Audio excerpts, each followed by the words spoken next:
Hi there, if you're new here, I'm Cam, and today I wanted to make a video geared towards high school graduates, especially creative people that are graduating high school. I'm also a creative person, and I'm just finishing up my university, so I thought I'd give my perspective after 4 years of studying in university, and maybe some things I'd do differently and some things that I don't regret. I also just read The Artist's Way. I don't remember the author's name, but it was a great book. I highly recommend, so I might include some ideas from that book. I challenge you to watch this video all the way through and see if you learn something and maybe have more clarity about what to do after high school if you're still debating. So I'm gonna start this video by introducing myself a little bit and introducing who I was as a kid, because I feel like that's kind of important for the context. I've always been very creative, but I was a lot more expressive of it when I was younger. This YouTube channel that you're watching me on right now used to actually be where I uploaded my short films. I was very interested in the horror genre. I still am, but I used to make my own little short horror films. I would make music as well, film music videos. Every Halloween I would host a haunted house, and in June I would start planning it out. I would have a different theme every year, and that brought me a lot of excitement and joy as well. And I also love to draw and paint. I used to do it a lot more than I do now. And I've been using school and life in general as an excuse to be not pursuing these passions, which is like not okay. But from age 3 to 5, I wanted to be a model because I watched America's Next Top Model and I wanted that to be me. And then from age 5 to 12, I wanted to be a movie director because I just loved creating and cameras and movies and screenplays and everything. Like I said, at a young age, I would make little films. I made my last one right before entering high school, and it got a very negative response on YouTube because it was terrible quality. I filmed it with my camcorder. I kind of saw high school as a time to be focusing more on my career. So I gave film one last chance with that film, and since it got such a negative response, I gave up on film. As soon as I entered high school, the logistical side of my brain started kicking in, and I looked at the numbers, and I looked at how expensive film school was and how slim the chances were that I'd be successful in that field and end up actually working on a movie set. And I started shooting to work at a marketing firm and hopefully direct some commercials. I thought I was being smart and rational, but now I kind of see it as a mistake. Maybe not the decision to go into marketing, but the decision to give up my passion along with it. To focus on getting good grades in school and leaving school with a good average so that I could go to a good university in a bigger city where I could hopefully start working on my passion again.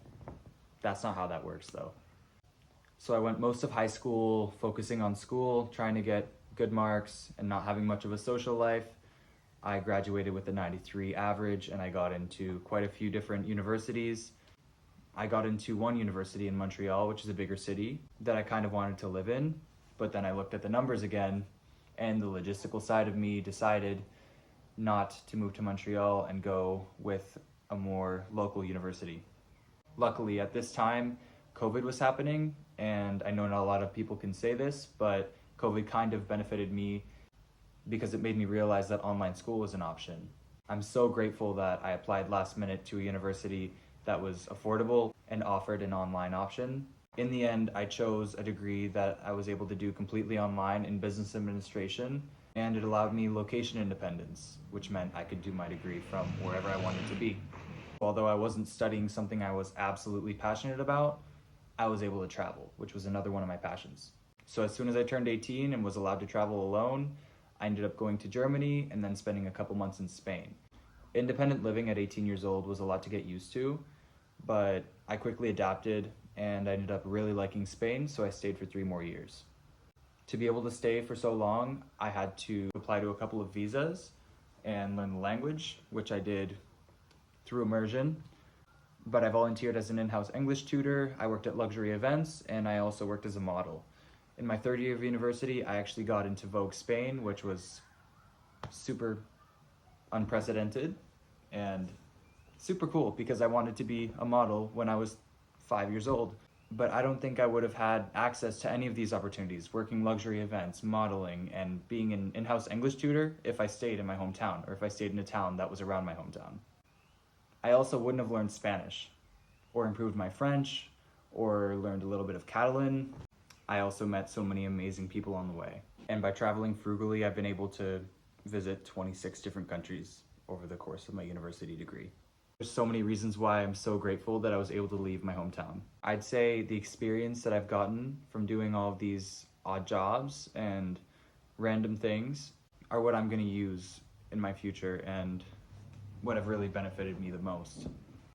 I'd say the most valuable thing I've learned from my business degree is the fact that I absolutely hate marketing. Marketing is a lot more than directing commercials. It's a lot of analytics and statistics and things that I really don't like.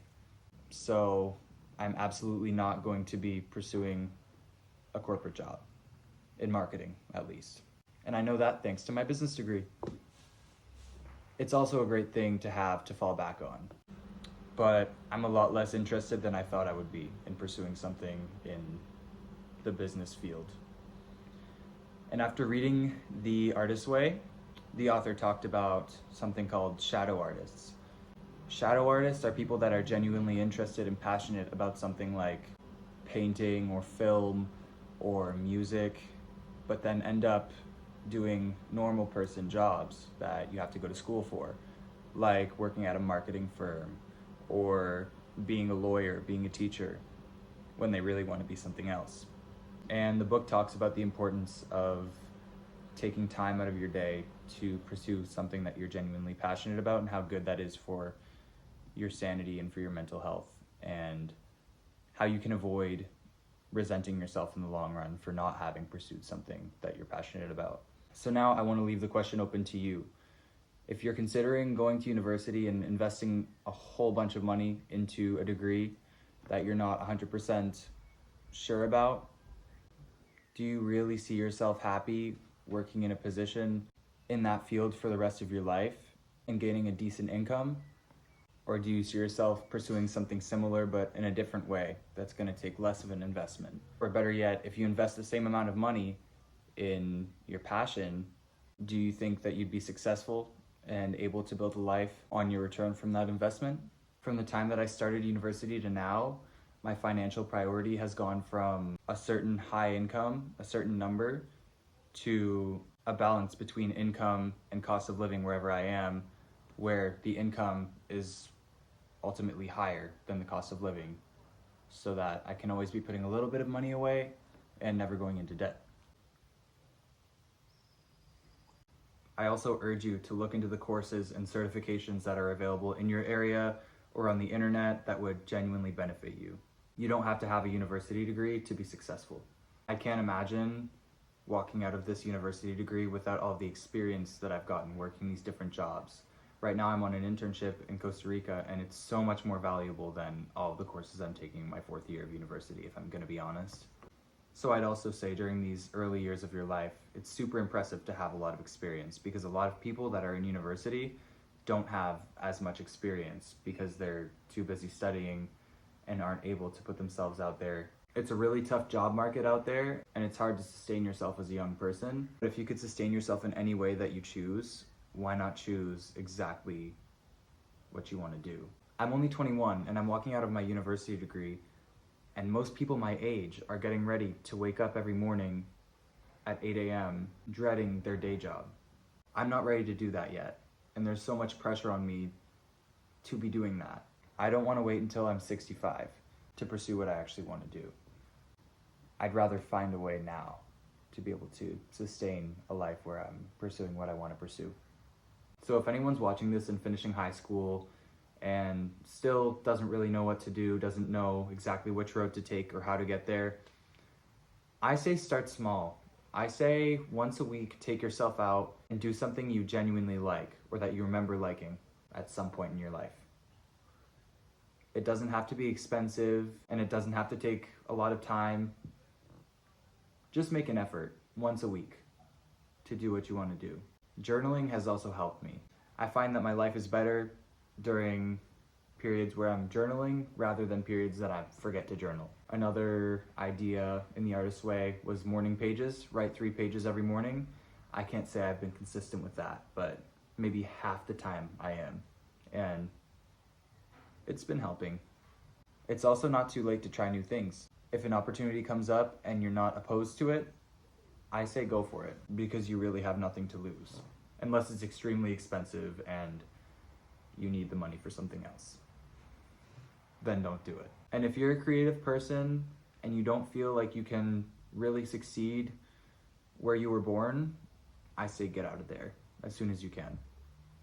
It doesn't have to be the nearest big city if you can't afford to be in the nearest big city. Maybe go on a trip somewhere that you can afford to go. The only way you're gonna find that perfect place for you is to visit it.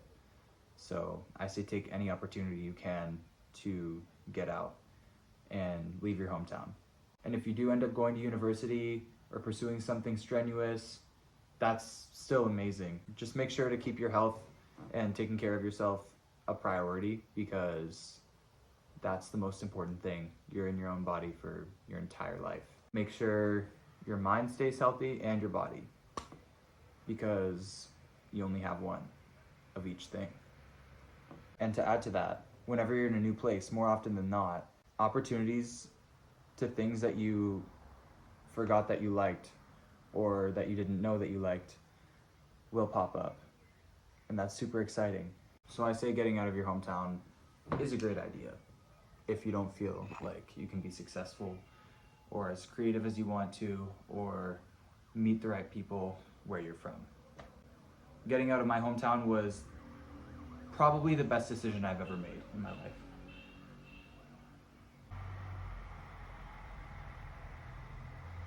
Okay, so I'm gonna wrap it up because this video is getting kind of long. Number 1, university isn't always the answer. Sometimes it could be the answer, but it's not always the answer, and I'd consider alternatives if I were you, especially if you're creative. You could be a lot more financially successful and personally fulfilled if you do something else.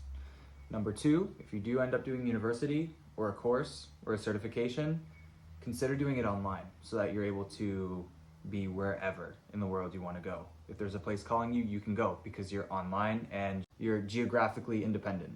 And that's like a huge bonus. Another point I have about online school and the fact that it's been able to save me a lot of money is the fact that room and board at university campuses are insanely expensive. I was able to live wherever I wanted to live and eat however I wanted to and spend however much money I wanted to spend without having to spend that fixed $10,000 a year on university room and board. Number 3, do something that ignites you creatively at least once a week, because then you'll discover what you like to do and you might be inspired on how you can work that into your life by working it into your life already. And finally, number 4, take care of yourself. Make sure to take care of your mind and your body, because you only have one of each. If you stuck around for this entire video, I hope you learned something from it, from my experience and from my learnings. Thank you so much for letting me take a few minutes of your time. And if you liked this video, you could always subscribe or follow me on one of my other social medias. But yeah, I hope you have a great rest of your day or night or whatever time it is, wherever you are. And I hope to see you again. Bye.